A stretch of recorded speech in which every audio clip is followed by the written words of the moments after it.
All right, here's a quick question I'm going to put on the chat. Hi, guys. Welcome, welcome. Holiday time. Yeah, finally some holiday. You guys get to have a break. Okay, cool. So here's a question here. I got 3x minus 2 plus 4x plus 1 equals 13. 2x minus 3 minus 5x. All right.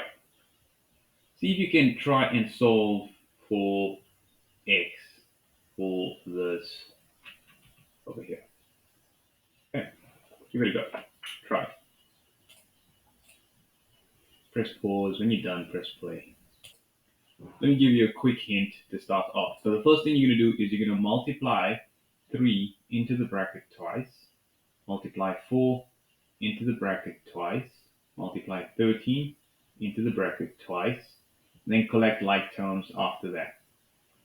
All right, give it a go. Press pause, keep going.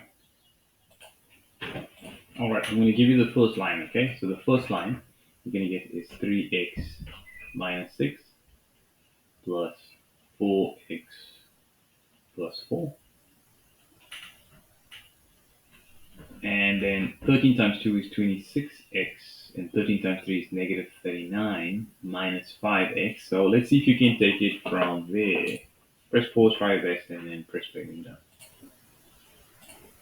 Don't forget the concept of like terms, so bring the like terms together on the right hand side and on the left hand side.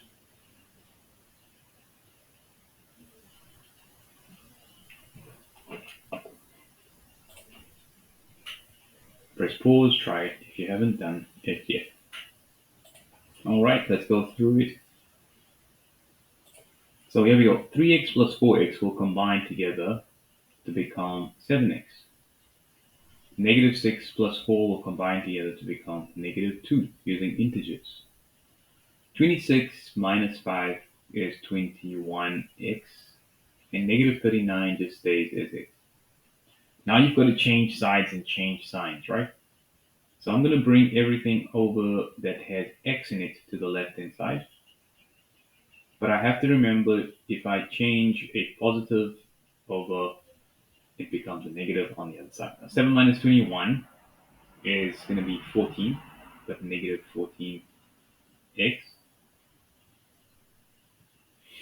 Then I have negative 39. And from there, I've got positive 2. That's negative 37 using integers, right? Divide both sides by negative 14, and you end up with x equals to 37 over 14. Right, and that's the solution for that. Let's have a look at another question now. Random question. See if you can solve this. Okay. What is the cube root of 64,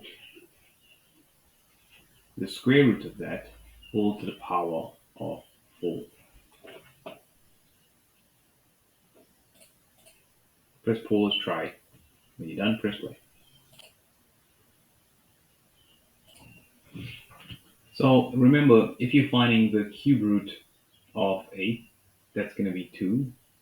And the square root of 16 is equal to 4. So remember, that means cube root, and that means square root.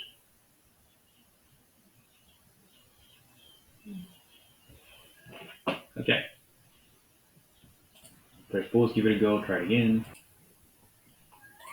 The 2 doesn't actually need to be at the top, but it does mean that it is there. So the square root of 16 is 4, remember that. So those are just examples on the right hand side. Let me go through this one now, and let's see if I can show you this. Start from the inside.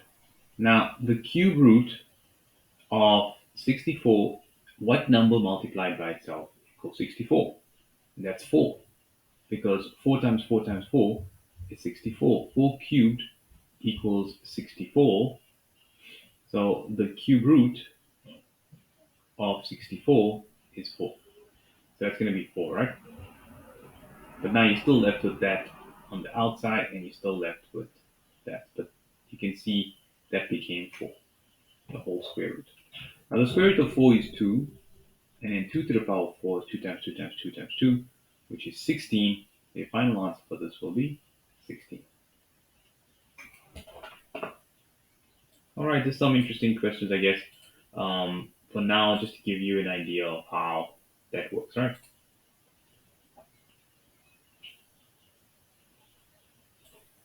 Let's continue with a little bit more random revision questions based on the year's work. First one we're going to go through here is going to put 4 questions over here. Keep tab going. This is question number 1. Again, starting. This is without a calculator. So 3 3/4 plus 2 2/5. No calculator. Try not to pick up a calculator to check your answer, and just try it without a calculator, okay? Question 2, also without a calculator, walk without a calculator. 1.73 plus 0.97 minus 0.98. I should actually make this minus 1.08. Okay, question 3. Work out 37.5% of 1,000. Let's make it 500. Let's make it 500 without a calculator. No calculators allowed. This one is going to be one of those brain ones. You have to just show all your working. Okay. So try and do that without a calculator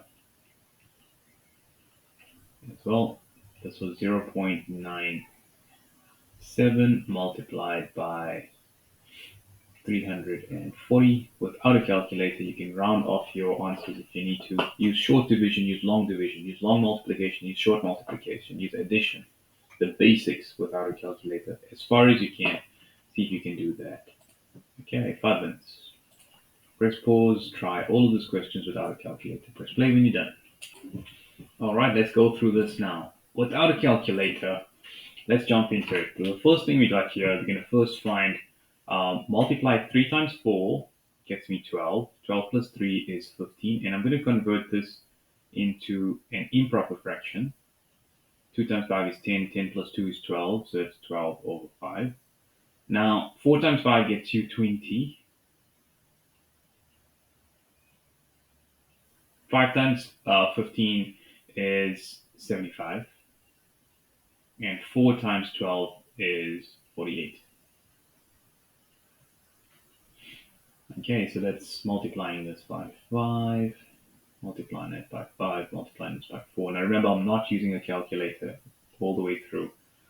Manually for these questions. We're not going to do this all the time, but for this round, we're going to practice get our brains pumping with the ability to go back and face like an ICAS exam, or even just in general, having the ability to do something without a calculator is still a very good skill to have. 75 plus 48. Okay, so 75 plus 48. 5 plus 8 is 13. 7 plus 4 is 11. 11 plus 1 is 12. So that's 123 over 20. 123 divided by 20 is going to get me 6. Remainder 3 out of 20.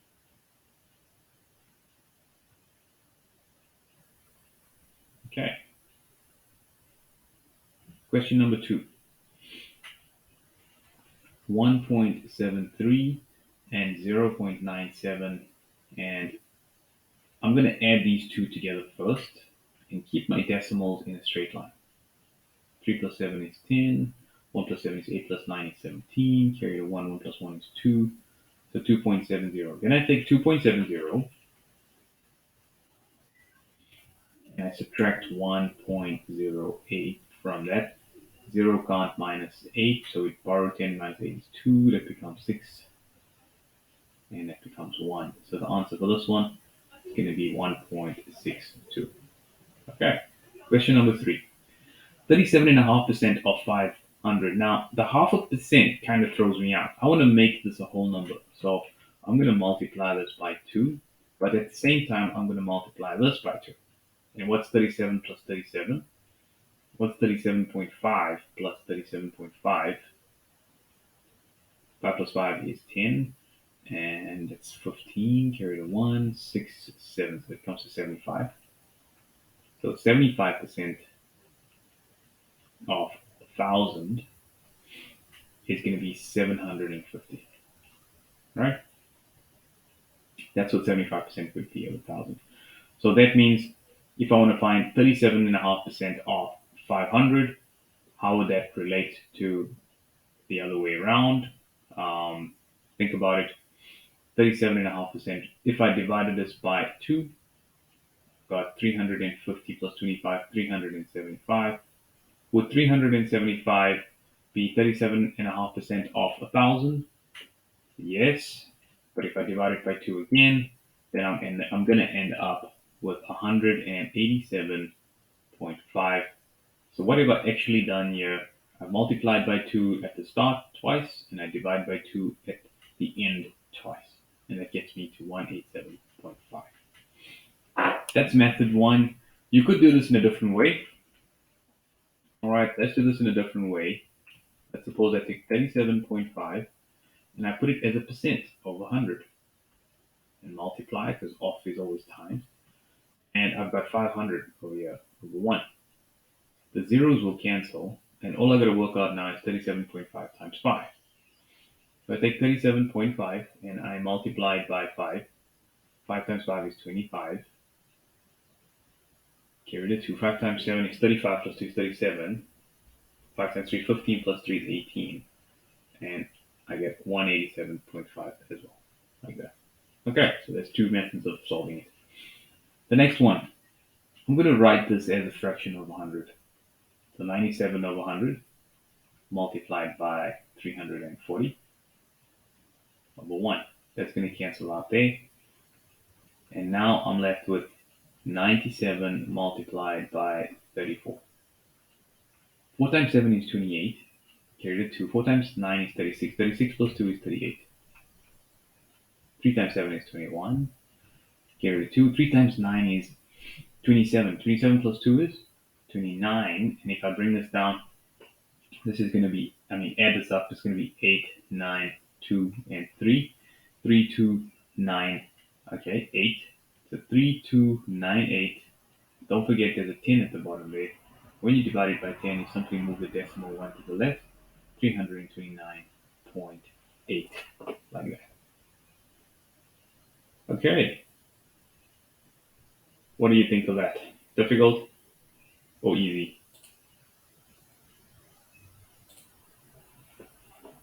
Okay, all right, let's jump into another one now. We're going to take this one at a time. You've seen how I've done that. Okay, let's go to the next one. Okay, this is the question. I've got 3 and 18 over 48, and I'm subtracting 1 and 16 over 54. On a piece of paper without a calculator, keep all your working out on one side and try and work this out without a calculator. We're going to do one question at a time now. Okay, here we go. Type your answers in for this one only. Okay. Press pause, give it a go. When you're done, press play. Alrighty, let's go through that. That should be more than enough time. Here we go. The first thing I'm going to do is convert each of these numbers into improper fractions, right? So I got this on the right hand side so I can work out stuff. So 3 times 48 plus 18. Okay, so 3 times 48, if I can work it out over here, 3 times 8 is 24 without a calculator, right? So it is a little bit tedious, but It's okay.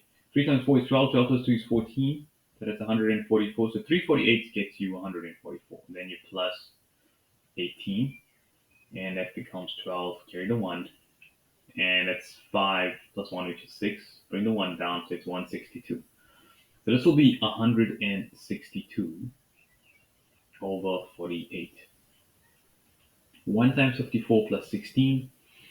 54 plus 16 is, it's going to be 10. Carry the 1 to 6, 7. That's 70 over 54. Now, I could have done something else here. I could have simplified each of these fractions and then multiplied it in. What if I did that? Let's have a look. What if I did that? Okay. I simplify each of these fractions, and I divide this by 2, and I divide this by, so I divide it by 6 actually. I can divide this by 6 and divide this by 6. I get 3 over 8. 3 and 3/8. This one I can divide by 4. I get 4. And if I divide this by 4, I won't be able to divide by 4. I divide by 2, and I'll get 8 over 27. It'll make my life a little easier, right? 3 times 8 is 24. 24 plus 3, 27 over 8. And I can do it in my mind. 1 times 27 is 27. 27 plus 8 is 35 over 27. I'm going to multiply 27 times 8 now. 8 times 7 is 56. 8 times 2 is 16 plus 5, 21. That's 216. So 216 is the common denominator. Then I got 27 times 27 if I multiply across. 7 times 7 is 49. 7 times 2 is 14 plus 4 is 18. 2 times 7 is 14. Carry the 1. 2 times 2 is 4. 4 plus 1 is 5. Bring the 9 down. That's 12. 1 plus 1 is 2 plus 5 is 7. That's 729. Then 35 times 8. 8 times 5 is 40. 8 times 3 is 24. 24 plus 4 is 28. So that's 280. Now we've got to subtract that. So 729 minus 280 becomes 9. Borrow becomes 6. 12 minus 8 is 4. 6 minus 2 is 4. So 449. 449 over 216. 449 over 216. Can I simplify it any further than that? We could stop there for now. Maybe we'll leave it like that for now. Simplifying this a little further, can we divide it by 3? 3 can go into the 1, remainder 1 goes into the remainder 2. No. Can I divide this by 6? 6 goes into 42, 44 7 times. No. 7 goes into 5 times remainder 9. 99, no. 7 times 5, 7 times 6 is 42. 7 times 6 is 42. 29, no. 29, 19, 39. Yeah, well, we could simplify it a little further if we wanted to, but we'll leave it like that for now at that point there. Okay, all right.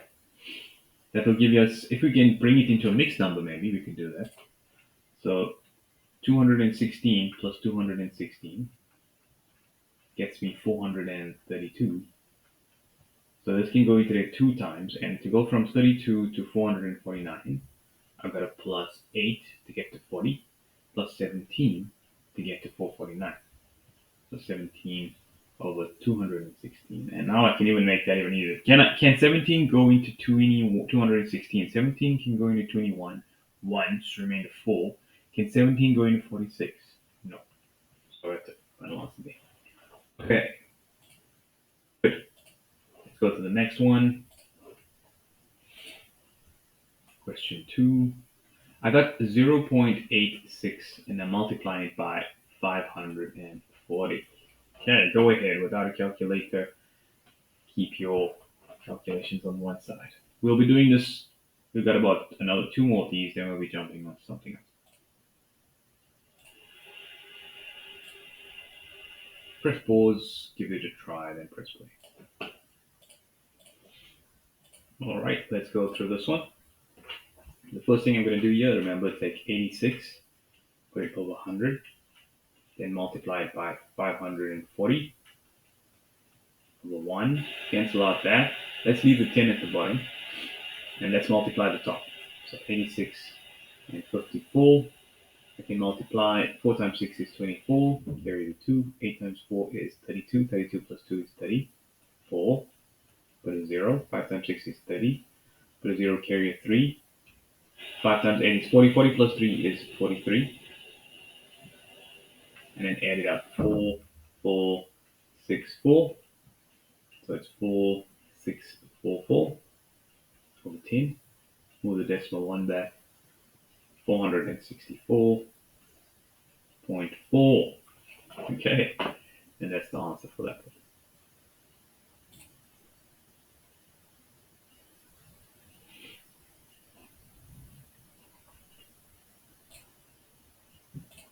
Okay, let's go to the next one now.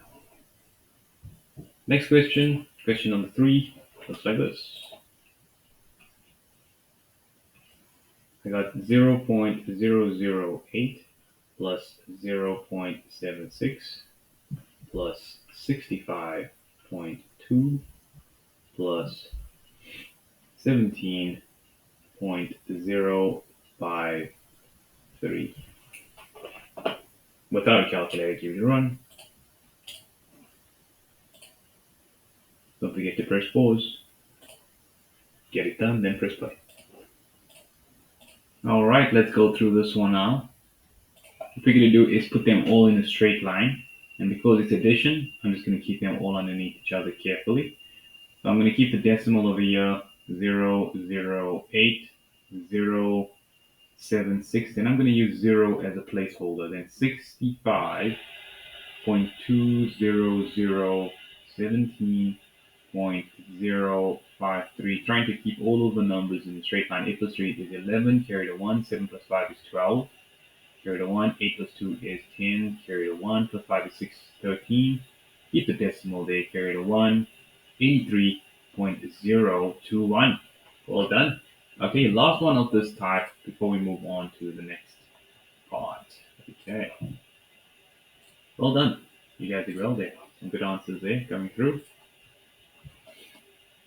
Question 4. Question 4. I've got 45.5% of 4,200. There we go. Press pause, try it when you're done, press play again.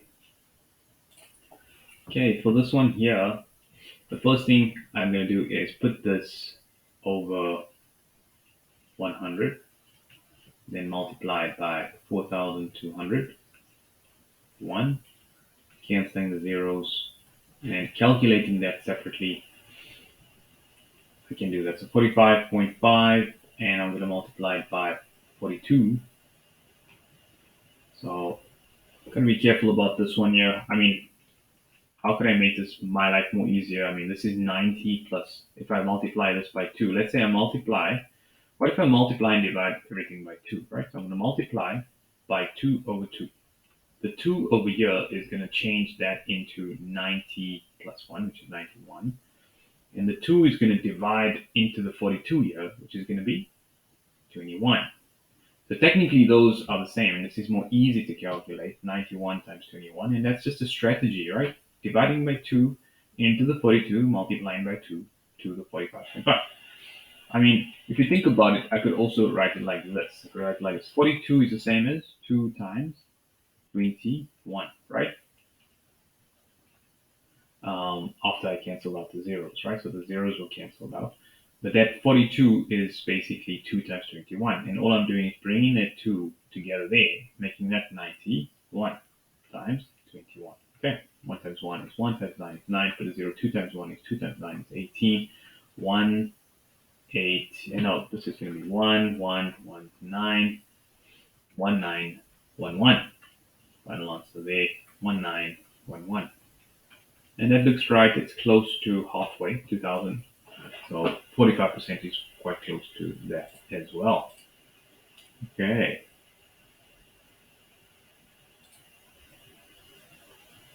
All right, let's look at the concept now of probability. I'm going to play for you a quick video on probability. And let's look at the definition of probability and what it is for today. Well done on those. You guys did awesome. Let's have a look at some basic probability coming through now. I'm going to share screen quickly and share some sound. Okay, sharing sound.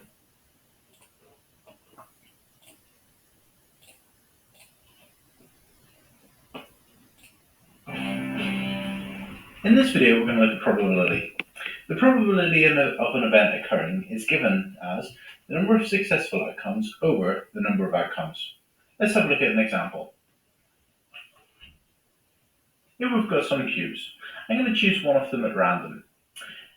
If I was asked for the probability of a white, this is shorthand for probability of a white, it would be equal to the number of successful outcomes, well, 2 of them are white, so 2, over the total number of outcomes. So altogether there's 5 cubes, so it's going to be 2 out of 5, or 2/5 is a fraction.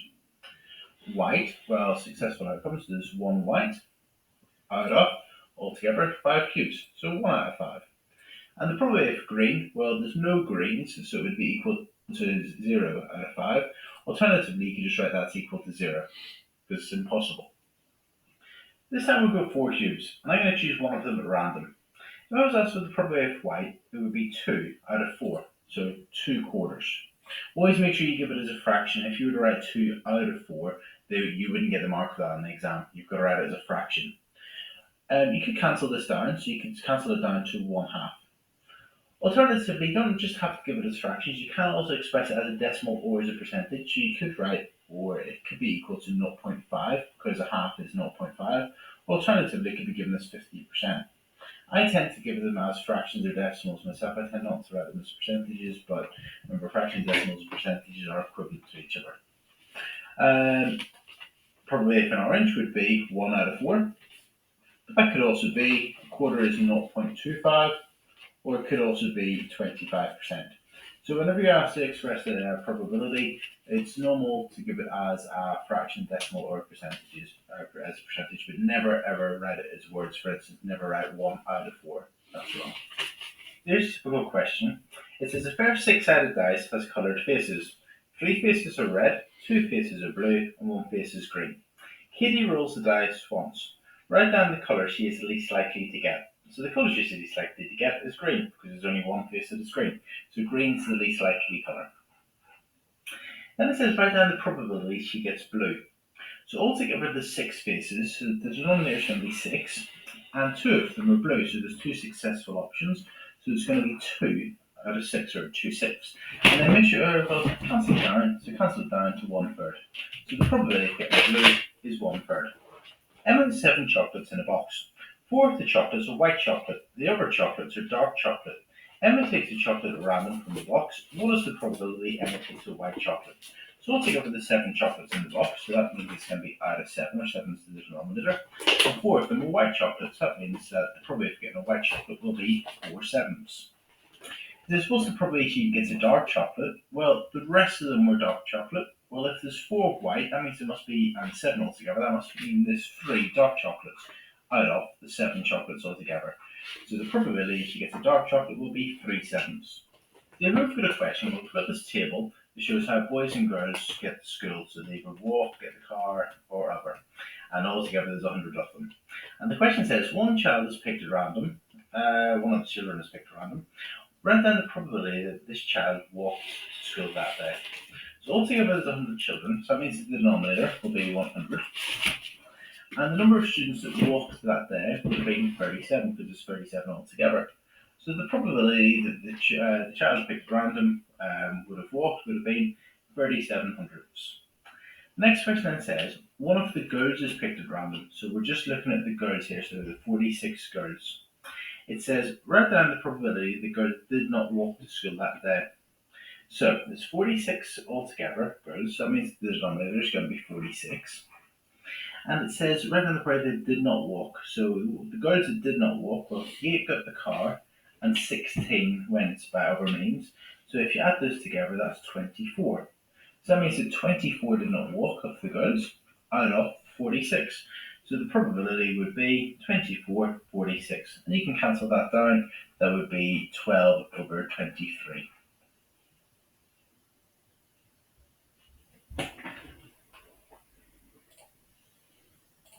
All right, let's have a look at a few questions on this and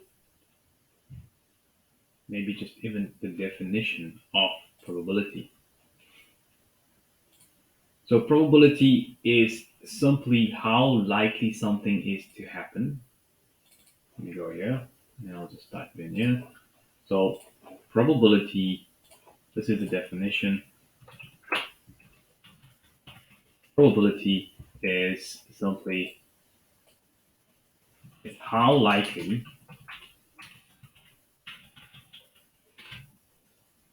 something is to happen.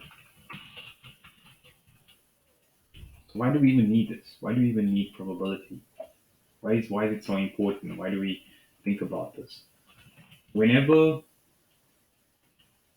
we're unsure about something, about the outcome of an event, we can talk about the probabilities of certain outcomes and how likely they are.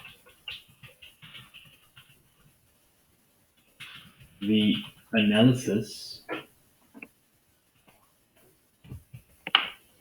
the analysis of the events governed by the probability is called statistics. Right? The analysis of the events governed by probability is called statistics, or is a part of it, you could say. Okay.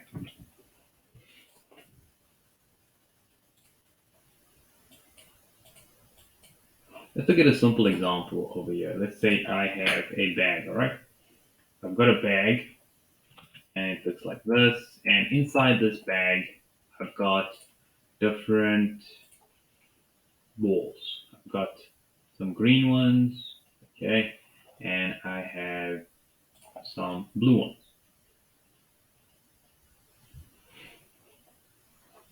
In the first instance, I first need to define what is a probability. So let's look at the definition of a probability. The probability that an event, let's say A, occurs is equal to the outcomes of A, or the total outcomes of A, divided by the total outcomes available in total. So total outcomes available.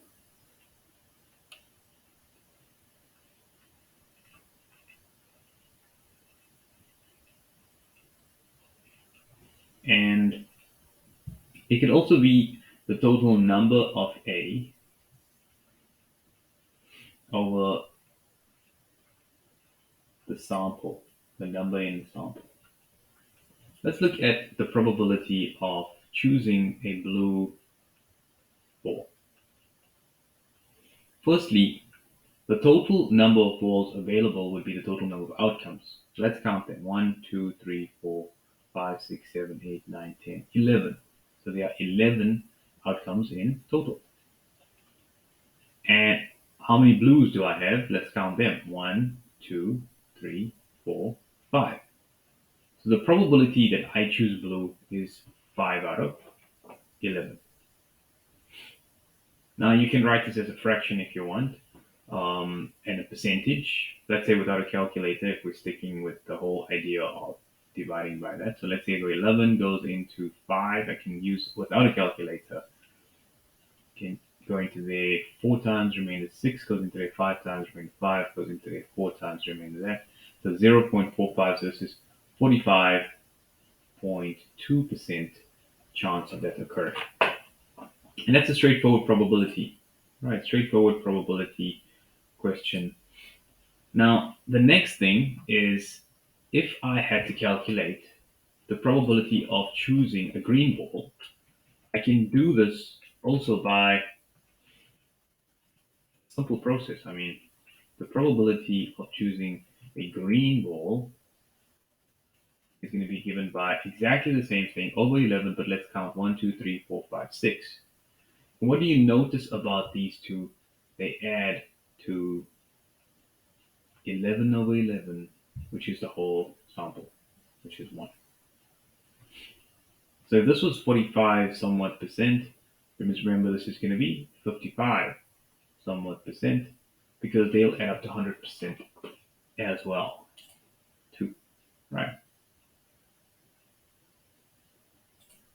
All right, cool. Let's have a look at now maybe choosing two different balls one at a time. Okay.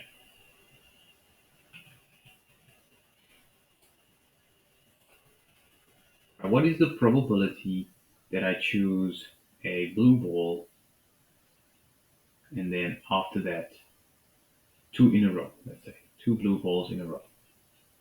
And I'm also going to replace it. So with replacement, meaning that I take it out and I put it back in the bag. The probability that I choose the first blue ball, let's call it B1 and B2, is given to me as 1, 2, 3, 4, 5 out of 11. I put it back in the bag.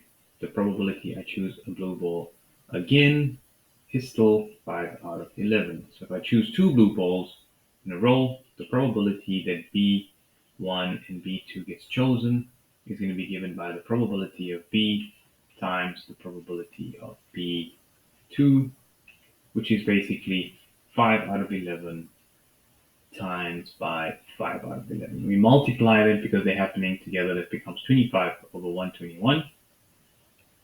And that's my probability of both of them happening. We could also write this as the probability of B1 and B2. And we can see that this is an independent event because an independent event means that you are replacing the balls, so you're keeping the sample space the same. Okay? This sign here means and. It also means intersection. So if you see the word intersection like that, that's what it could mean here. All right. Okay, so let's move on to another example. Let's suppose I want to now choose a blue ball and so I want to choose a blue ball and after that a green ball. Okay, in that order. And let's go with replacement. The probability I choose a blue ball and then I choose a green ball. Okay, so because this one's going to be with replacement. With replacement, it's going to be the probability of B times the probability of G happening. Now let's count the blue balls. We got 1, 2, 3, 4, 5, remember, out of 11, and we multiplied by 6 out of 11. So that comes to 30 out of 121. 30 out of 121. Okay. Now let's move to the option of not replacing it. Okay, what happens when we take it out but we don't put it back? Okay, when we don't put it back, something happens. So let's look at when we don't put it back without replacement.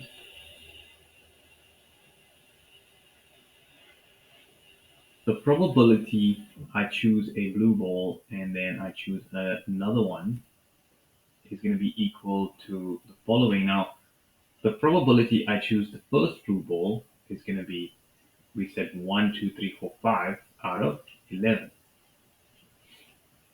And I multiplied by the probability of choosing the second blue ball, but what happened now? I didn't replace it. So how many do I have left now? I have 10 balls left, and I have how many blue balls left? 4 now. So if I remove one of these, the new probability is going to be 4 out of 10. So that comes to 20 out of 110, which is 2 out of 11, and that's my answer there. Let's do the same thing with choosing a blue and a green. All right, if I choose a blue and a green, It's going to be exactly the same idea, the same concept behind it. So if I choose a blue ball, it's going to be equal to, so the probability I choose a blue ball first is going to be 1, 2, 3, 4, 5 out of 11. But then I have not replaced it. So I take it out, don't put it back. Now I've got 10 left. But how many green balls do I still have? 1, 2, 3, 4, 5, 6. I've taken one out. I've got 6 out of 10 left of that. That's going to be 30 out of 110, which comes 3 out of 11 for that. Okay. We can draw this up using a tree diagram, and the tree diagram would look like this if we have it without replacements. So let me show you how a tree diagram would look for this.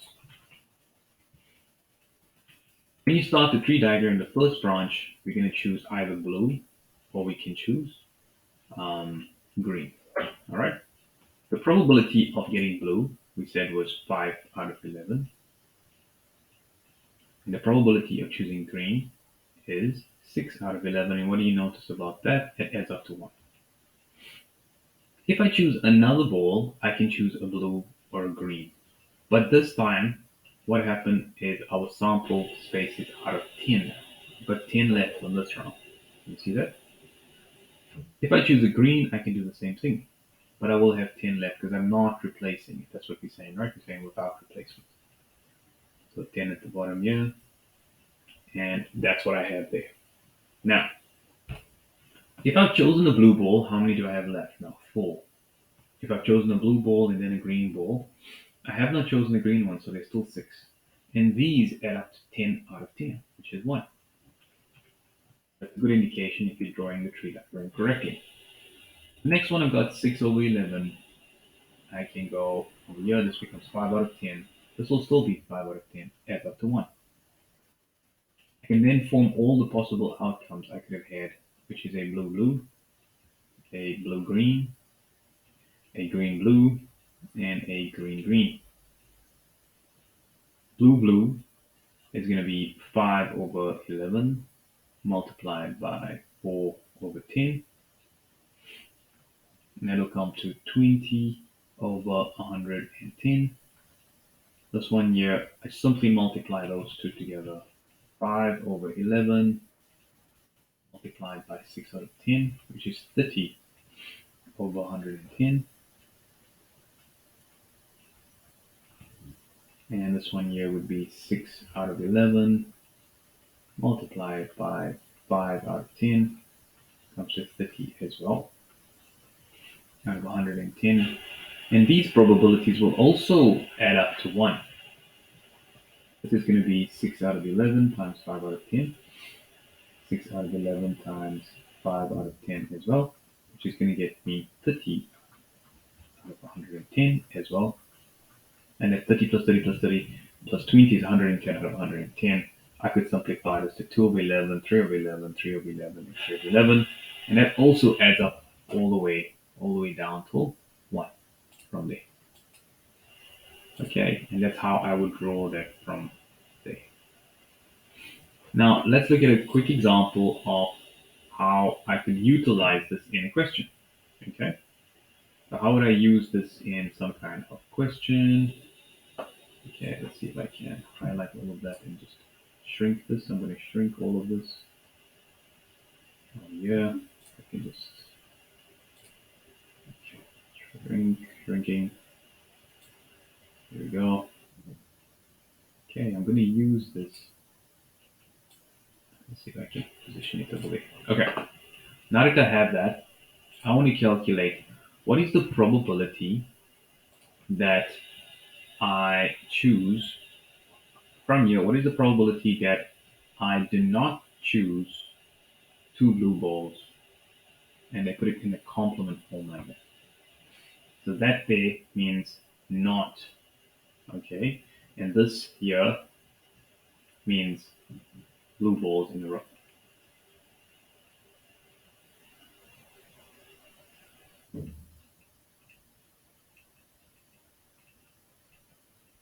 Okay, 2 blue balls in a row. The probability of blue, not, okay? So what does that mean? This is BB over here, but we want it not to be that. So what we got to do is calculate that part there. Okay. Now, when I calculate this part here, the probability of it not being blue blue means that it cannot be that, which means I can add up all of these probabilities, or I can use the formula that says the probability of it not being blue blue is the same as 1 minus the probability of it being blue blue. So for example, let's say I got a probability of 1 over 7 of something occurring. Of it not occurring is going to be 6 out of 7 because it adds up to 1. So I know what the probability of BB is. It's 2 over 11, straight from the tree diagram. And 1 minus 2 over 11 is going to be 9 over 11. I could also add these up to get 9 over 11. And that's the probability of not choosing 2 blue balls in a row for that. All right, I'm going to be putting an exercise now for you to try on tree diagrams. All right, so I'll paste it in the chat in a bit.